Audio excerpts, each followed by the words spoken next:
Today I want to talk about some prophetic scriptures.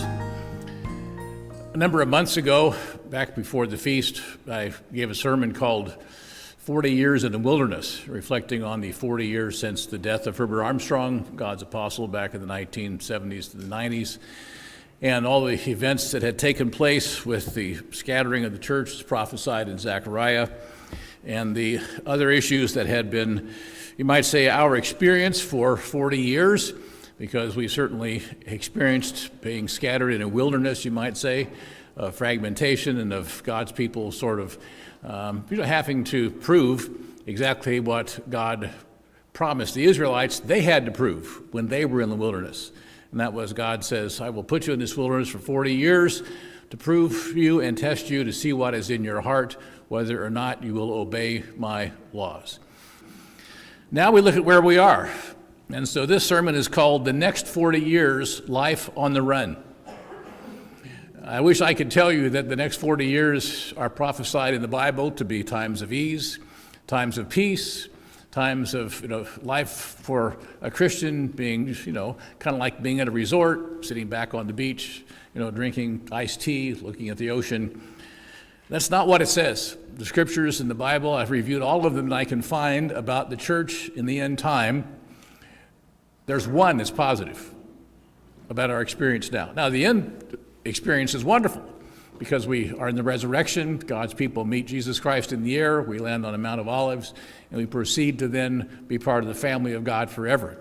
But between now and then, the scriptures indicate it's going to be life on the run. It's not going to be just having a great time and easing back. First, I want to review the three prophetic threads in the Bible. The Bible contains three separate histories, three separate groups of people that are categorized, that are given pretty much step-by-step history. And we need to understand that those prophecies apply to one of those three groups, sometimes conditions that apply to two or three of them.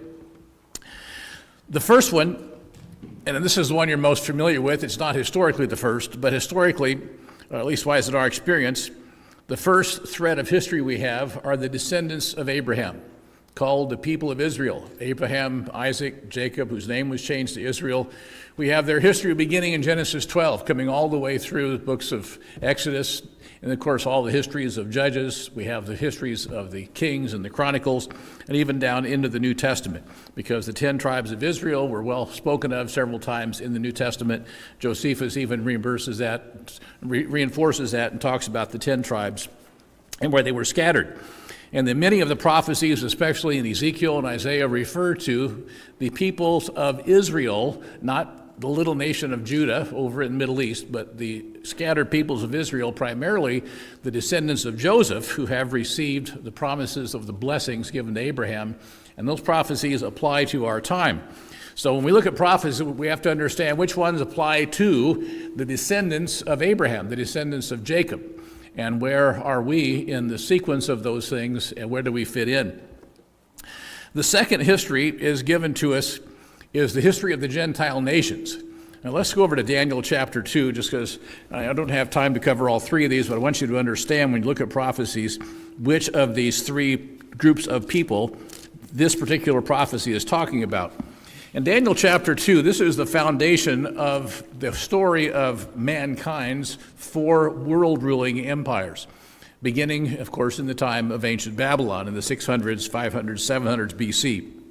Daniel chapter 2 and verse 31, very plain, says, "You, O king, were watching, behold, a great image." So we are all familiar with this image. We've seen it depicted in pictures by artists where they have this guy's got the statue and his arms are folded and he has a head of gold and the chest of silver. Well, let's continue. It's a great image. This great image with splendor and excellence stood before you. Its form was awesome. It was an amazing thing to see.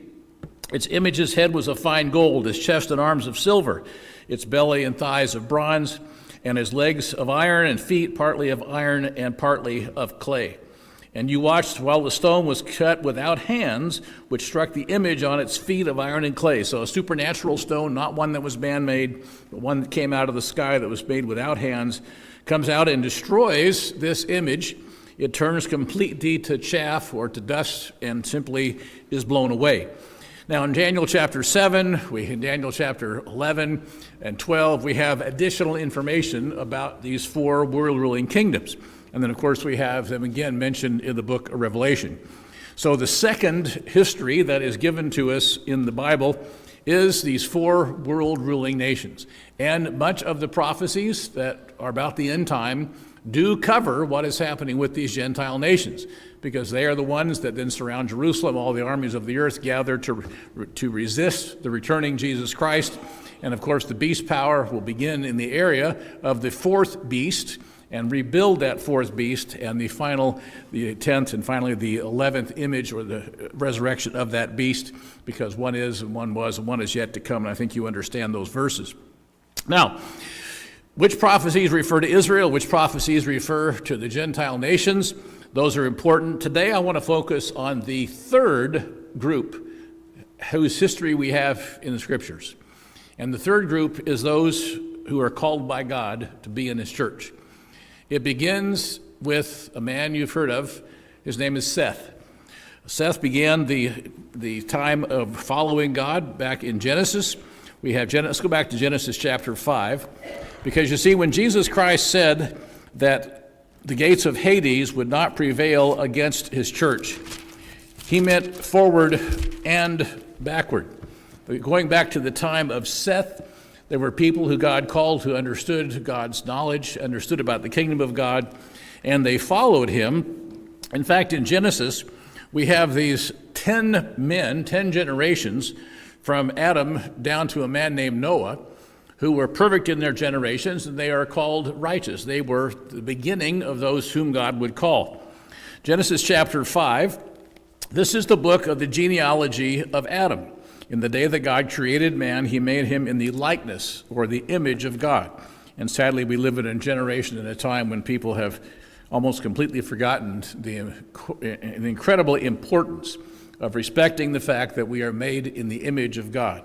Men choose to disfigure themselves in all sorts of ways, men and women both, and to do violence to their own bodies or to the bodies of others. We have lost the respect for the image of God that we should have.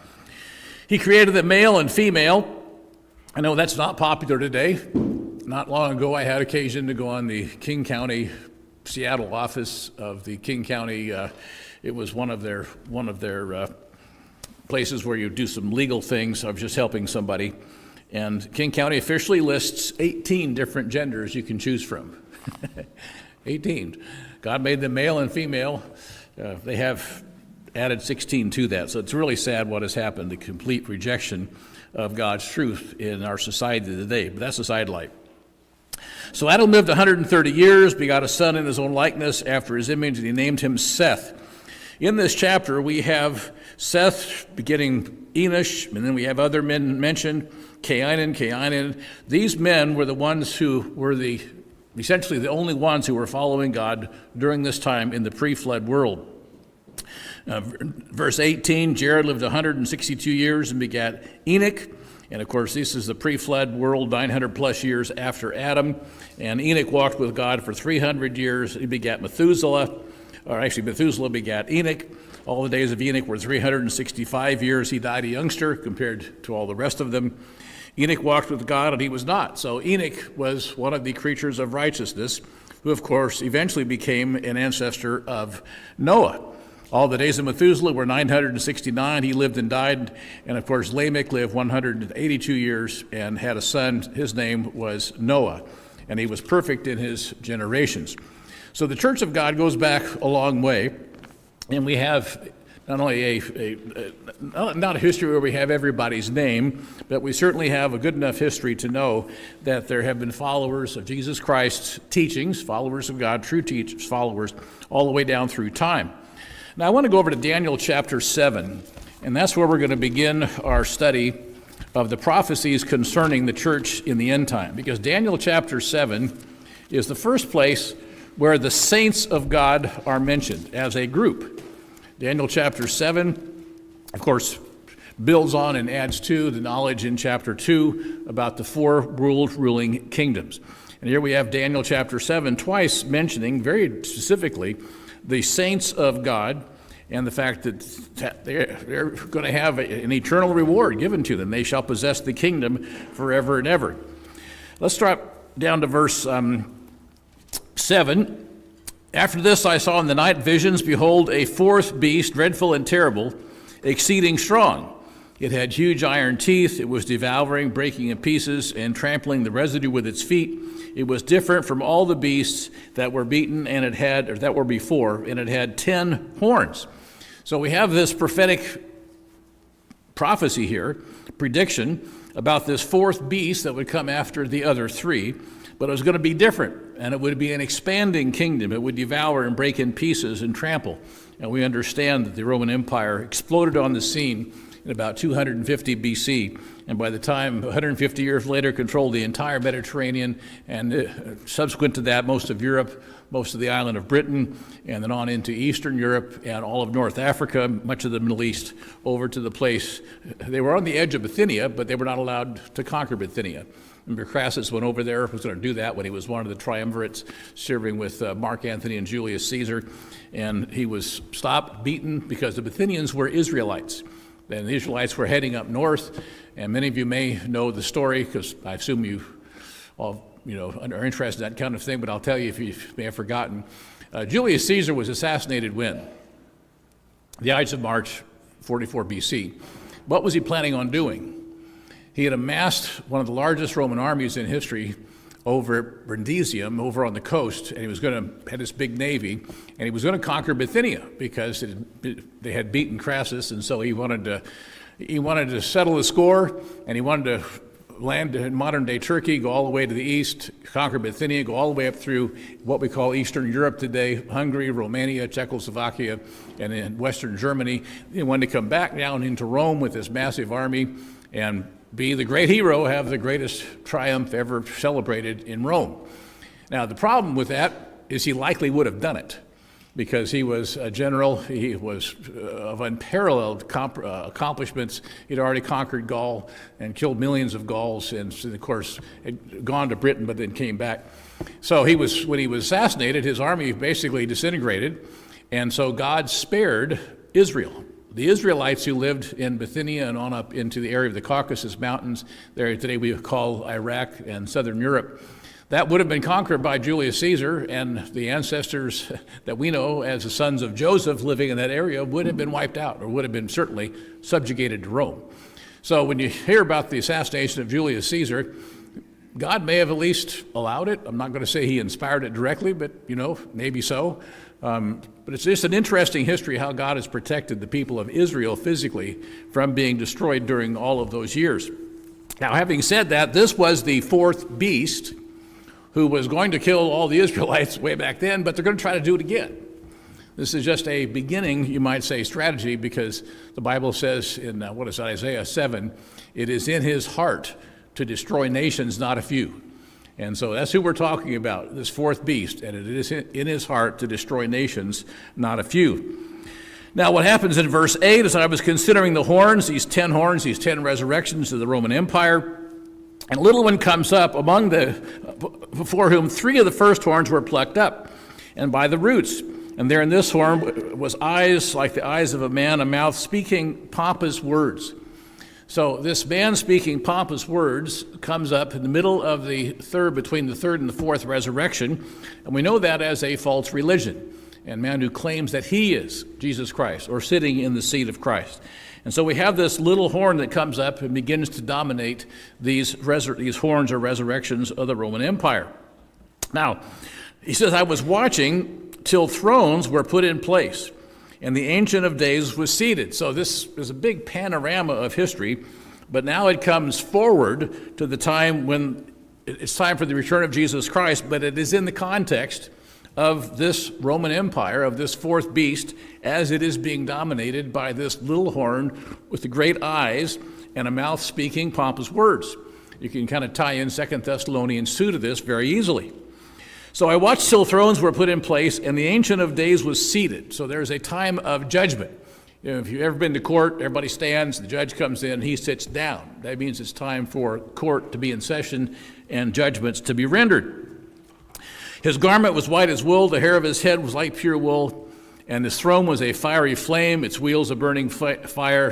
Fiery stream issued and came forth from before him, and thousands ministered to him. The same vision really as you see in Revelation 4 through 6, where we have visions of God's throne and all these angels round about him. And it said thousands ministered to him, 10,000 times 10,000 stood before him, so millions of angels. And the court was seated, and the books were opened. So it's time for the books to be opened and the earth to be judged. Now the books are opened again in Revelation 20 during the time of the post-millennium, the time we call the Great White Throne Judgment, and the books are the same books. But let's continue. I watched them because of the sound of the pompous words which the horn was speaking. 2 Thessalonians says he sits in the temple of God, saying that he is God, and wanting all the earth, of course, to worship him. And Revelation 13, the image of the beast is caused to worship the beast himself. I watched till the beast was slain, and his body destroyed, and given to the burning flame. As for the rest of the beasts, they had their dominion taken away. So when that statue is pictured as being destroyed by this stone cut without hands, all of these beasts are destroyed. And they're taken away in the wind because they become just like sand or like just basically pieces of grass in the wind. As for the rest of the beasts, they had their dominion taken away, yet their lives were prolonged for a season at a time. So they survived for a short time, probably into the millennium. There will be remnants of man's government, and it will take a few years to get all of that sorted out. I was watching in the night visions, and behold, one like the Son of Man. So when Jesus, years later, is spoken of as the Son of Man, this is what he's referring to. The book of John has many references to the Son of Man. It's not just a man. He's saying the Son of Man has nowhere to lay his head. The Son of Man has all these issues. He's saying, telling him, I am the Son of Man, that is referred to in the book of Daniel as the one who will come on the clouds of heaven, which is what Jesus told Pilate and even some of the Pharisaical priests on the night it was taken to trial, the night he was crucified, that you shall see the Son of Man coming on the clouds of heaven. So the Son of Man is coming in the clouds of heaven. So he was simply quoting this verse out of Daniel when he was on trial. It's interesting to comprehend that. And he came to the Ancient of Days, and they brought him near before him, and to him was given dominion and glory and a kingdom, and all peoples and nations and languages should serve him, and his dominion is an everlasting kingdom. So a wonderful time that's promised. All of the terrible carnage, the suffering, all that man's government has done to the creation of God, to the created people of God, it's all going to be removed and replaced by a beneficial government for everyone. Now I, Daniel, was grieved in my spirit within my body, and the visions of my head troubled me. So he didn't understand all these things. Later in the book he asked, please, can I understand this? God just said, go your way, Daniel. These things will be revealed at a time far in the future. So I came near to the one of those who stood by, and I asked him the truth of all this, very similar to what John does in Revelation, many hundreds of years later. So he told me, and made me know the interpretation of these things. These great beasts which are four kings which shall arise out of the earth. But notice verse 18. But the saints of the Most High. First time this group is mentioned as a group and given a label. The saints of the Most High shall receive the kingdom and possess the kingdom forever, even forever and ever. So as we contemplate the real truth, Mr. Rowe talked about the message of Passover and restoration and being made complete. This is where it's all leading. We shall possess the kingdom forever, even forever and ever. Then he says, I wanted to know the truth about the fourth beast, which was very dreadful. And he mentions here in verse 20 the 10 horns that were upon its head, the other horn that came up, before which 3 fell, namely that horn which had eyes and a mouth which spoke pompous words, whose appearance was greater than his fellows. Now here we get one of the first prophecies about the condition of the church of God, the people who are following God, the saints, in the time before the return of Jesus Christ. I was watching, and the same horn was going on vacation with the saints. Is that what it says? It doesn't say that. The same horn was making war against the saints and prevailing against them. So what does it mean to make war on the saints and prevail against them? Well, we've seen persecution off and on down for the last 2,000 years. We read about in the book of Acts where Paul was stoned, where he was shipwrecked, he was chased out of town. In our experience, we haven't had much of that yet. Any persecution we have experienced has almost for entirely been self-inflicted because of jealousies and human nature and sin among God's own people. But there is a time coming when the beast is going to cause war against the saints. I think it's important for us to note that in the last few years we have seen churches in this country attacked. Remember the one in Minneapolis a couple months ago that was attacked, and the people were firebombing and all sorts of things, and there was a reporter in there trying to become the center of attention like they often do, sadly. And it was one of those things where the police withdrew and allowed essentially the mob to take over. Now, as we look at what's been happening in the world around us let's just say the past 5 to 10 years, we have seen mobs become more and more common. We saw unrestrained mob chaos back in 1920 after the death of an individual back east that may or may not have been caused by the police, who knows what it was. But certainly we have seen mobs, even in the area where we live on the West Coast, be given free control. You know, where we live north of Portland, there was mobs going up and down the street, and the mayor actually told the police to get away and not even protect the federal buildings in Portland. So we have what Jesus Christ called a time of lawlessness. But when lawlessness happens and mobs are in control and they are not restrained, what is always the result? Any good historians here about the French Revolution? No? Remember, the French Revolution ended not in freedom for French people. It ended in 1 million of them being slaughtered, many of them by guillotines. Of course, many of those were simply the educated and the productive class of the French Revolution. I just finished a good biography of Lafayette. What an incredible man, but very, very detailed about his experiences going back to France after the American Revolution and wanting to have the same result in the French, which would have been a representative government, freedom of speech, all the freedoms in our Constitution and our Bill of Rights. In fact, he, along with his good friend Thomas Jefferson, wrote a document called the Rights of Man, which became the foundation of the French Revolution. But because they didn't have a God-based revolution like America did, it was a human-based, then guess what happened? Millions of people died, the streets were turned into complete chaos, and eventually it ended in a man proclaiming himself emperor. What was his name? Napoleon Bonaparte. Grabbed the crown from the king, from the Pope, put it on his own head. So chaos and crowds on the street always end in a tyrannical dictatorship. So we see crowds in the streets of our nation or nations abroad that are unrestrained and are not, the lawlessness is abounding. Know for a fact that in history, whenever that has happened, the result has been a tyrannical dictator taking over. And of course, no human rights, just abusive people. And so that is where we are heading as a world. We are heading in many nations and places where there are still those type of things going on, and they're going to increase where we are because Jesus Christ said lawlessness would abound. But the final result of that will be Revelation 13.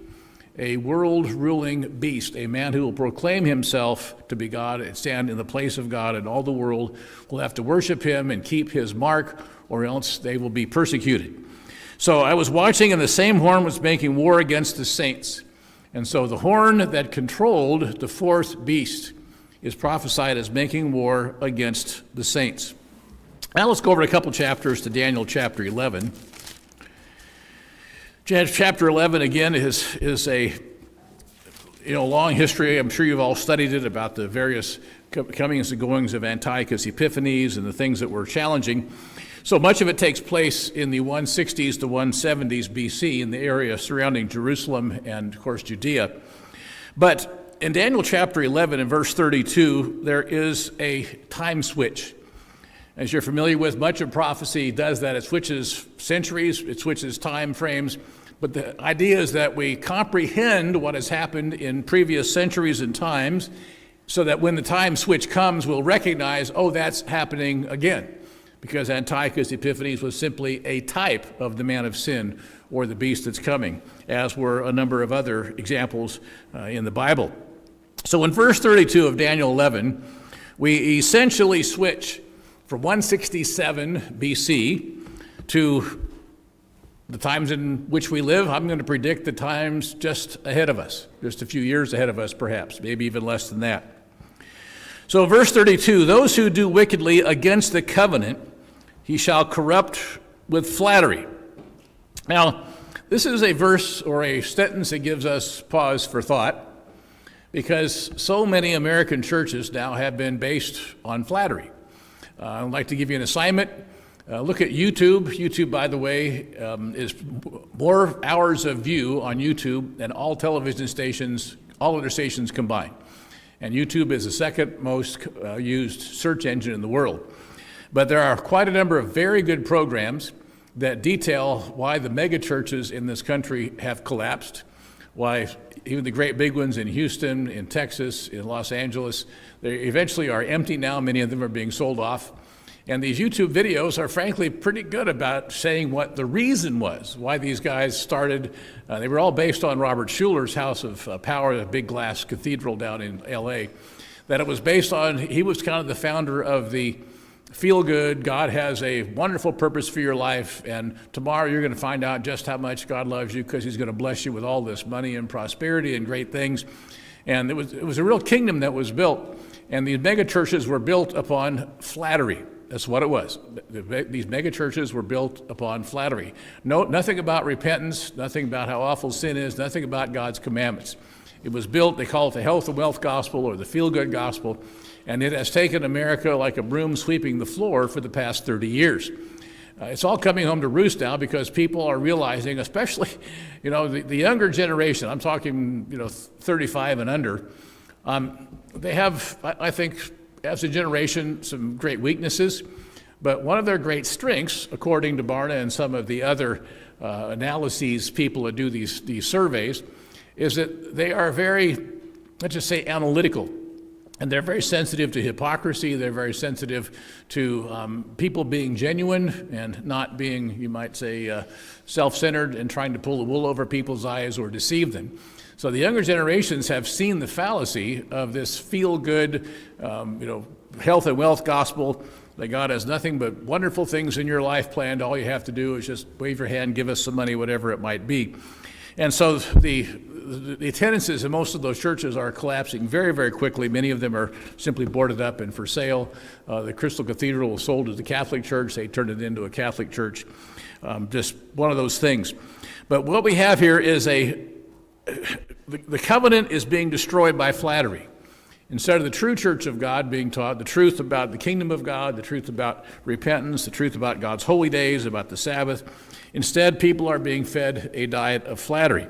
But it is all very shallow, and people are leaving that in droves because it has no substance. Interesting that you might say an uptick in religious interest in the past, I'm going to say 10 years that's come up, is people who want to know what the Bible really says. There's a very strong interest in doctrine, very strong interest in not in fluff and flattery and have your best life now, or the purpose-driven church, which that church is boarded up, by the way. Saddleback Church is gone. Basically the purpose was exalting a man. And as churches built around a personality or a charisma of an individual leader, and many of those leaders proved to be not living up to the standards of the scriptures. But the problem is that people really do want to have truth. But real truth in the Bible only comes from God's Spirit and from those people who have the privilege of teaching that. So we are at a time, I think, when we have the fields are green, that if we're able to reach a larger number of people with God's truth, we're going to find that there's going to be a lot of interest in that, and that we have to make sure that the ideas of this world and its flattery and all of its failed attempts to build churches on a false foundation, that none of that affects God's church. Let's look down here in verse 30, continue in verse 33. Those of the people who understand shall instruct many. That's positive. So during this end time, when the church is being decimated, being destroyed, God's people are being scattered, The people who know God shall do strong. I love this verse. The people who know God shall be strong and carry out great exploits. Now, I hope that happens. I want to be a part of that. Wouldn't it be cool to say that God someday says you are part of doing great exploits? It doesn't say what the great exploits are, but the prophecy is very, very clear that those who know God, not those who pretend to or those who claim to, those who really know God shall be strong and carry out great exploits. This is essentially the only positive verse about conditions of God's church in the end time. The rest are all a little bit scary or a little bit of a strong warning. Those are the people who understand shall instruct many. Yet for many days they shall fall by sword, by flame, by captivity, and plundering. So they're going to be teaching what is truth. They're going to be teaching what is right. And they're going to be doing it very strongly, doing great exploits. But they shall be persecuted. And many of them shall fall by sword and by flame, and by captivity. It means being put in prison, and by plundering. But when they fall, they'll be aided with a little help. But many shall join them with intrigue. So they shall fall, but many will survive, and yet others would try to join with them, perhaps for their own safety, perhaps for their own protection. We don't know. The details aren't given, but they'll be joined for a little help by intrigue. Some of those of understanding shall fall to refine them. Now, the other place where there is a refining prophesied is in the situation, Revelation 3, in the Laodicean church, that many of them have to be tried in the fire to make their garments white, to find out whether or not they are going to be following God regardless of the challenges that they face. So I think it would be a good little note to make in your margin, if you do that kind of thing, to put down Revelation 3, Laodicean church, is those that are being refined and purified and made white, because it's the same thing said about that church era. Until the time of the end, because it is still for the appointed time. So then the king shall do according to his will. Revelation 13, the image of the beast. And he said, he shall exalt and magnify himself above every god, and speak blasphemies against the God of gods. So let's just hold our finger there and turn to 2 Thessalonians 2. It's a verse that we've read quite a bit, so we'll just read kind of the highlights of it. But notice how the wording is almost identical. We just read here in Daniel that he shall magnify himself above every god, speak blasphemies above the God of gods, and shall prosper till the wrath has been accomplished. The wrath against God's people, the physical people of Israel and the spiritual followers, spiritual Israel. In 2 Thessalonians 2, verse 3 says, let no one deceive you by any means. In other words, no intrigue, no false teaching. For that day will not come unless the falling away comes first. Perhaps that is also prophesied there in the book of Daniel that we just read, chapter 11. The man of sin is revealed. Now, he hasn't been revealed yet that we know of. He may be on the scene. All during the last 40 years, we've had ideas of who this might be, but all those ideas have proven to be wrong so far. So we need to be careful about writing names into the Bible that are not there. But if he's revealed, we're going to see it. If he's revealed, he's not going to be hidden. He opposes and exalts himself above all that is called God, or that is worshipped, so that he sits as God in the temple, showing himself that he is God. It's almost identical to what Daniel prophesied in chapter 11. So he shall come on the scene, the man of sin will be revealed, and we, of course, are waiting for that time. It says, verse 37 in Daniel 11, last part of verse 36, though, let's not finish that verse. What has been determined shall be done. And that's after the wrath has been accomplished. It's part of God's plan to test and to prove his servants. And what has been determined shall be done. He shall regard neither the God of his fathers, nor the desire of women, in other words, their children, their families, the love they have, nor regard any God. He shall exalt himself above them all. And the world will have to worship the beast. In their place he shall honor a God of fortresses. He will honor a false god, a god which his fathers did not know. He shall honor with gold and with silver. Then we had the prophecy about the time of the end with the king of the south comes up, and the king of the north attacks the king of the north, and the king of the north comes at him like a whirlwind. Then in verse 45, he shall plant the tents of his palace between the seas. That's between the Mediterranean and the Sea of the Dead Sea, where Jerusalem is, between those two. And in the glorious holy mountain, which of course we know as Mount Moriah or Mount Zion, the place where today is the Dome of the Rock, and of course the Al-Aqsa Mosque. Yet he shall come to his end, and no one will help him. So we have then a prophecy that is, I think, not only shocking, but certainly a strong warning to us that ought to make us understand it's time to be awake and not be asleep as things happen. He says in verse 12, or chapter 12, verse 1, at that time Michael shall stand up, the great prince who stands watch over the sons of your people. We've always felt there's Bible indications that are pretty strong that Michael is the guardian angel, so to speak, over the 12 tribes of physical Israel, and he will have to stand up to protect them. But there shall be a time of trouble such as never was since there was a nation. So what is coming is far worse than World War II. It's far worse than Genghis Khan crossing all of Europe and slaughtering millions of people. It's far worse than any of the disease hordes of the epidemics of the Middle Ages. It's a time of trouble such as the world has never seen. At that time your people shall be delivered, everyone who is found written in the book, the same book that nations are judged out of and people are judged out of. Many of those who sleep in the dust of the earth shall awake. So there shall be, he's talking about a time of the resurrection. That's when it's going to take place. Those who are wise shall shine like the brightness of the firmament. Well, Jesus Christ is pictured in Revelation 1 as shining white with a golden belt, large golden belt, having shiny white hair. Of course, some of us are going to have to grow some hair to have any get shining. But it's very similar to other places that describe that shining brightness. But we are to shine like the brightness in the resurrection. John says when we see him, we'll be like him. We'll see him as he is. We'll be like he is. So we'll be shining and just looking a lot like it's pictured in Revelation chapter 1. Those who turn many to righteousness will shine like the stars forever and ever. And so the job of God's people is to teach others to turn to righteousness, to turn away from their sins, to accept God's plan, their Savior. And of course, that is what we are to be doing. Now I want to drop down here to the last part.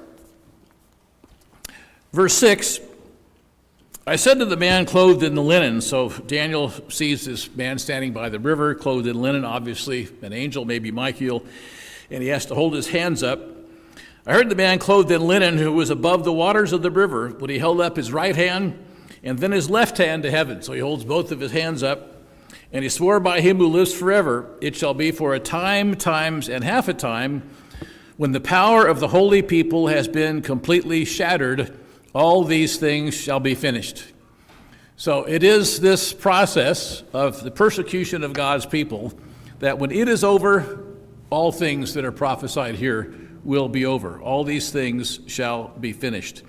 And of course, they've been told to go his way in the last part of verse 13, go your way till the end, for you shall rest and will arise. God promises Daniel will be in the resurrection to your inheritance at the end of the days. Just like all of those who are in the graves shall live with God's Spirit, shall rise up and have their inheritance at that time.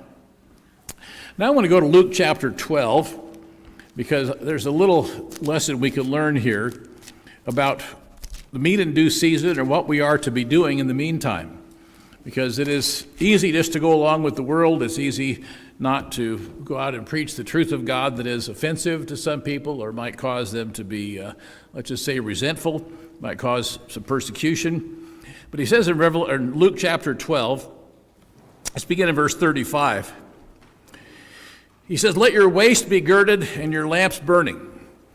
So the sense of urgency that we need to have is described very clearly. Let your waist be girded.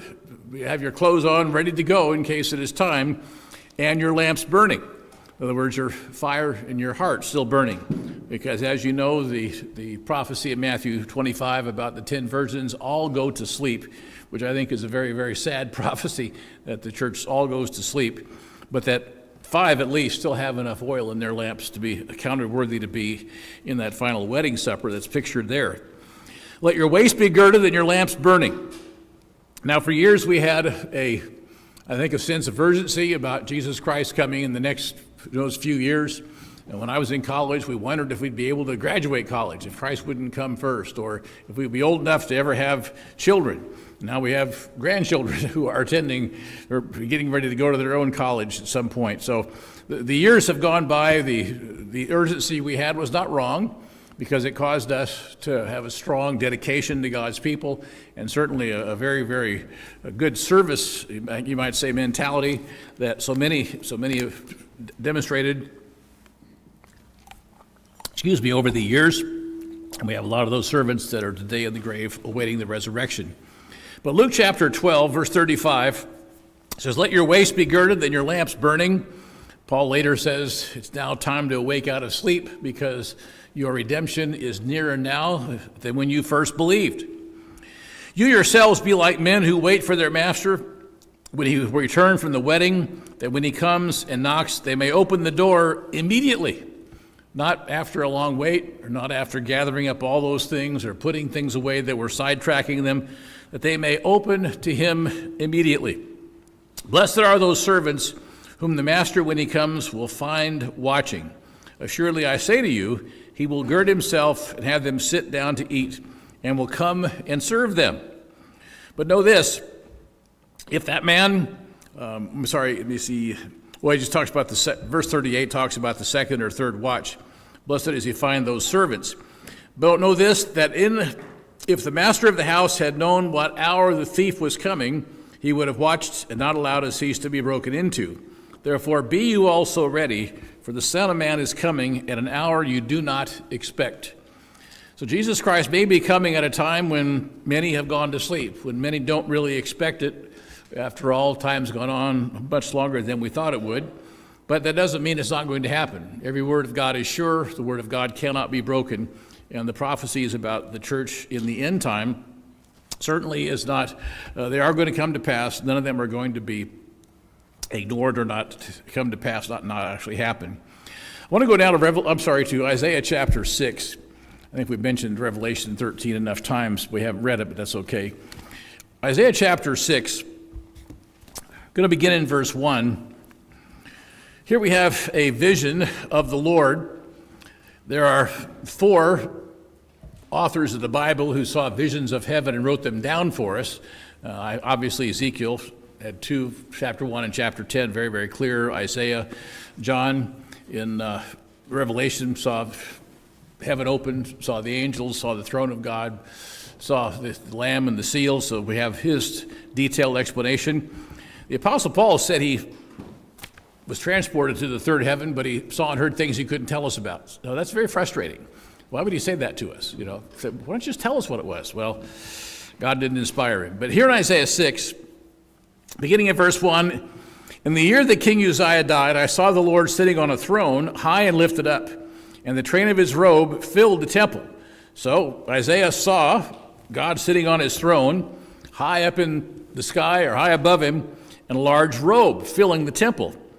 And above it stood seraphim. Each had 6 wings. 2 he covered his face, with 2 he covered his feet, and with 2 he flew. Very similar to what Ezekiel records for us when he had the same vision in chapter 1 and chapter 10. And he cried to one another, saying, or they cried to one another, Holy, holy, holy is the Lord of hosts. The whole earth is full of his glory. And the posts of the door were shaken by the voice of him who was cried out, and the house was filled with smoke. But I said, Woe is me, for I am undone, because I am a man of unclean lips. I dwell in the midst of a people of unclean lips. For my eyes have seen the King, the Lord of hosts. The one of the seraphim flew to me, having in his hand a live coal, which he had taken with the tongs from the altar. And he touched my mouth with it, and he said, Behold, your iniquity is taken away, your sin is purged. Now, obviously, the coal wasn't burning like a fire. It would have probably killed him or certainly caused severe damage. But verse 8, I also heard the voice of the Lord saying, Whom shall I send? Who will go for us? Then I said, Here I am, send me. So he knew once he had his sin taken away and his iniquity purged, that he was then called by God to go with a message. And I think we have to understand that this can apply to us today, certainly in principle, that we understand our iniquity has been taken away, the lesson of Passover, the powerful examples, and of course the messages that we understand from Jesus Christ's sacrifice, that our iniquity has been taken away and our sin purged, and God has a message which must go out, and we should volunteer and say, go ahead, God, send us. But he said to them, here I am, send me. And I think this next section truly applies to the time we are in. He said, go and tell this people, and keep on hearing, but do not understand, keep on seeing, but do not perceive. There is a time when people's attitude is so hardened, is so hatred of truth, so hatred of God, so just the animosity is so strong that they will not be able to see, they will not be able to hear. It says, make the heart of this people dull and their eyes heavy, and shut their eyes, lest they see with their eyes, lest they hear with their ears, and understand with their heart, and return and be healed. How often did Jesus Christ talk about seeing with their eyes, having their eyes healed so they could see, or their ears? He that has ears to hear, let him hear what the Spirit says to the churches. It repeats over in Revelation. And the Lord said, how long? So how long will we be preaching to these people that don't really want to know, won't respond? He said, until the cities are laid waste without inhabitant, and the houses are without man, and the land is utterly desolate. The Lord has removed men away, and the forsaken places are many in the midst of the land.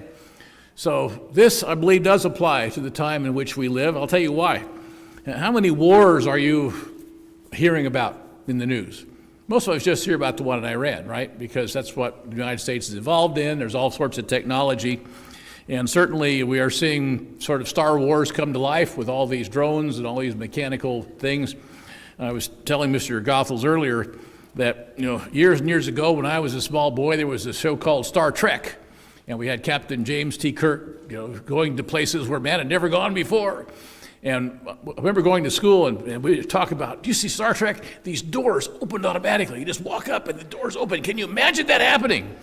And of course now you walk into any commercial building, Safeway, any store you want to, the doors all automatically open. And of course then they had these flip phones and they would talk to the guy up in the sky. Wouldn't that be really cool to have flip? That'll never happen, but wow, wouldn't that be? Well, we all have cell phones now. There's actually a web page, or I think it's a web page, or maybe it's on YouTube. Last time I saw it was a web page that lists all of the inventions in Star Trek that have come to pass. Now, they don't do the transporter yet. I would love to have them do the transporter. They could just beam us to a different city. It'd be better than going through the TSA checks and all the other inconveniences of flight. But Star Wars, which came out in 1978, I believe, we were just moved to Pasco, so it would have been 77, 78. Star Wars has all sorts of drones and mechanical beings that are shooting each other and armies of all of these non-living things killing each other. That's basically come to pass because we have seen a drone war not only in Israel, in the Gaza the last 2 years, but especially where they are fighting now. And much of that, of course, is going on in Russia and in Ukraine, but we don't hear much about it. On last Thursday, according to two news sources I saw, one of them was The Independent in England, Russia lost 1,700 soldiers on Thursday, the largest single day loss of life that they've ever experienced since World War II. And they're losing huge amounts. Ukraine lost almost that many. It's a real slugfest. 1.26 million Russian soldiers have died so far in that war. Who knows how many Ukrainians? And then, of course, you've got the war going on between Pakistan and Afghanistan. And you may have heard about that, you may not have. But Afghanistan and Pakistan are going at it. The problem there is that Pakistan is a nuclear power. They have about 15 nuclear bombs, last I heard. And these people are not self-controlled like the Western nations are. If they could easily get mad and just start sending nuclear bombs off, of course, India has a fairly significant nuclear arsenal, but if Pakistan drops one on Afghanistan, who knows what could happen after that? Because my father, who flew nuclear bombs in his airplanes for many, many years, he was an Air Force colonel, I asked him one time after he retired, I said, well, for years you carried nuclear bombs all across the Atlantic and headed towards Russia and had to turn around at the last minute. And I said, where do you think this is all going to end? He said, well, there's an understanding among all the nuclear nations, and my father, for all of his faults, had some very good contacts for years. His roommate when he went to college was Alexander Haig, later became Secretary of State and head of the Joint Chiefs of Staff. And my father and he were good friends. I met Alexander Haig when I was a little kid, about 7 or 8 years old. He came to our house in Savannah to see my father. At any rate, my dad did tell me this. He said, well, the problem is right now there's a stalemate. But he said, when the first bomb falls, all the rest will follow. So when that first nuclear bomb falls, there's been this kind of a stalemate, kind of a staring contest about who's going to use a nuclear bomb first. And according to my father, who was not a righteous man, he was not a prophet, but he knew the industry, he knew what military strategy very well. And of those nations, he said, watch it, because when the first one drops, the rest are going to fall fairly soon. So if the first one happens to be in Afghanistan, that may or may not happen. If the first one happens to be the Russians getting backed into a corner, and the Russian bear is not a good thing to poke in the corner and start poking him with a stick, which of course seems to be happening. Who knows what else might happen in Israel? Israel has, by the way, about 90 nuclear bombs. And they also have the rockets and the means to basically put them anywhere in the world they want to put them. And they would certainly use them if they were attacked, if they were threatened with the same type of weaponry. So the times in which we live, it says here, the land's going to be utterly desolate, but he says a tenth will be in it and return for the consuming. So a tenth of the people of Israel are going to survive this coming Holocaust. It says, verse 12, a tenth will be in it and return for the consuming as a terebinth tree or as an oak, whose stump remains when it is cut down. So like a tree, that when it's cut down, their new shoots come out of the stump. So the holy seed shall be its stump. So there will be God's people, the holy seed, that will last through this time and will then begin to rebuild the world. I think that also refers to the people of physical Israel. Now let's go over to a number of prophecies about Bible admonitions as what should be our mindset as the end comes near. Let's go to Philippians chapter 4 and verse 3. This mindset of not only being urgent, but also making sure that we are not being sidetracked by the cares of this world that Jesus Christ said a warning about. Philippians chapter 4 and verse 3. I urge you, true companion, help those women who labored with me in the gospel. And so we have a lot of laborers in the gospel, with Clement also and the rest of the fellow workers whose names are in the book of life. Rejoice in the Lord always. Again, I say rejoice. Let your gentleness be known to all men. The Lord is at hand.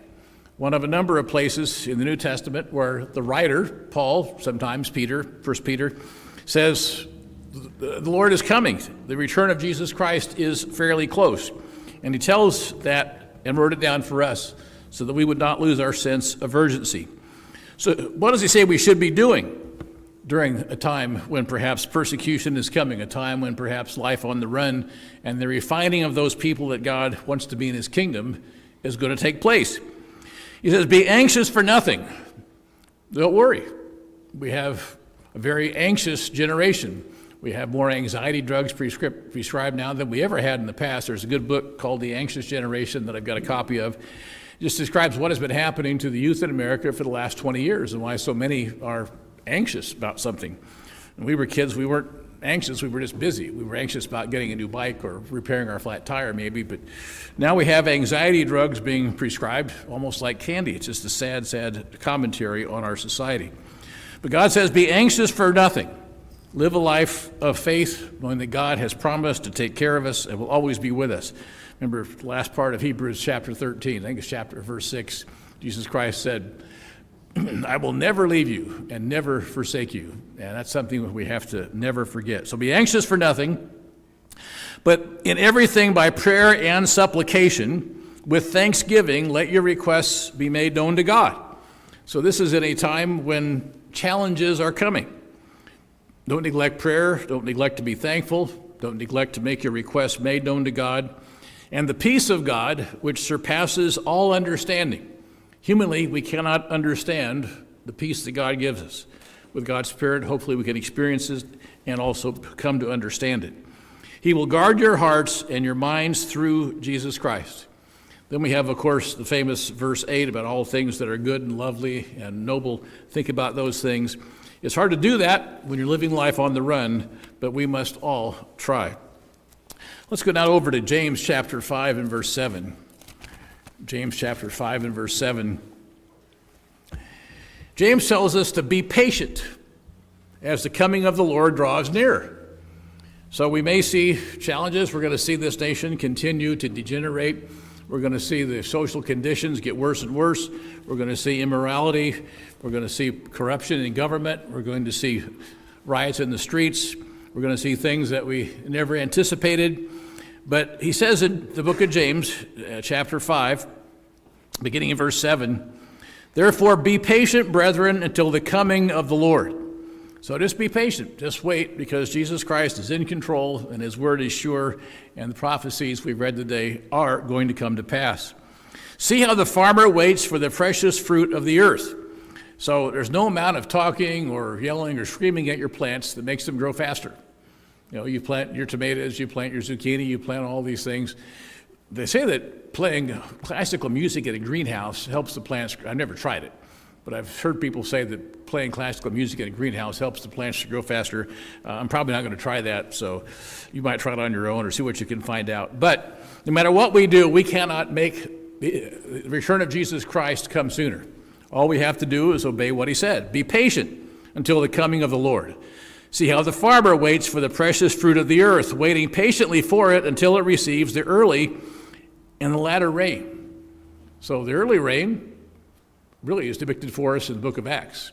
But the latter rain that is prophesied on God's people, I think we are perhaps on the verge of experiencing. But we'll see how that works out.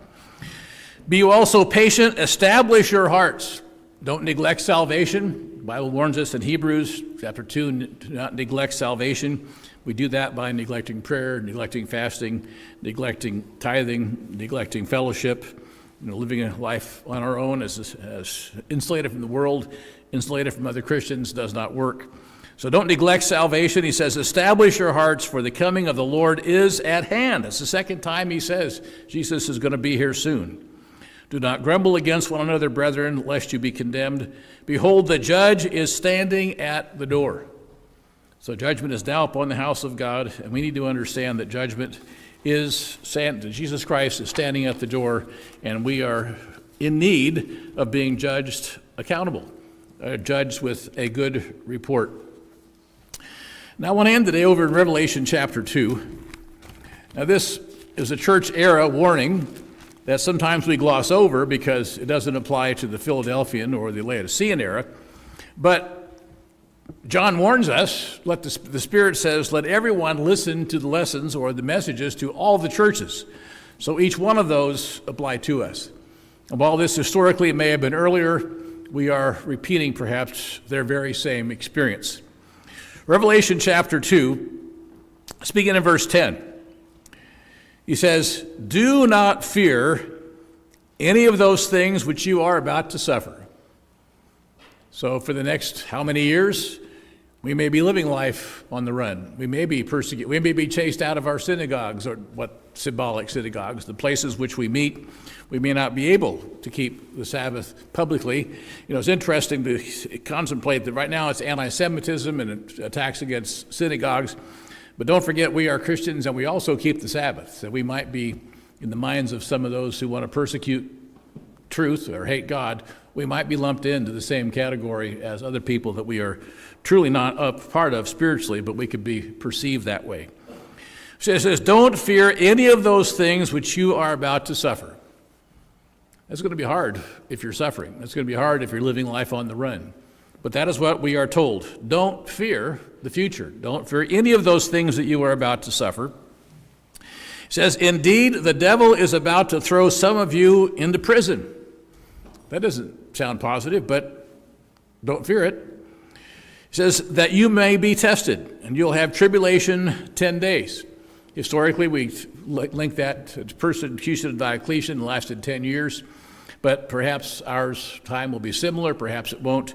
But the important lesson here is very clear. Don't fear any of those things that you're about to suffer. And the last verse, the last sentence in this verse, Be faithful unto death, and I will give you the crown of life. So that is a promise that is sure, one that each one of us can look in the mirror and repeat to ourselves and be thankful for, because we are entering a very dangerous time in human history, and I would wager a very dangerous time in the history of the Church of God. Because all three of these groups, the history of the Israelite nations, they're going to go to Great Tribulation, the history of the world-ruling nations and what's going to happen with them when that final resurrection of that fourth beast comes and it is finally destroyed by Jesus Christ. And of course, most importantly, the history of God's people. And as we face these years or any challenges in the future, don't forget, be faithful unto death, and Jesus Christ will give you the crown of life.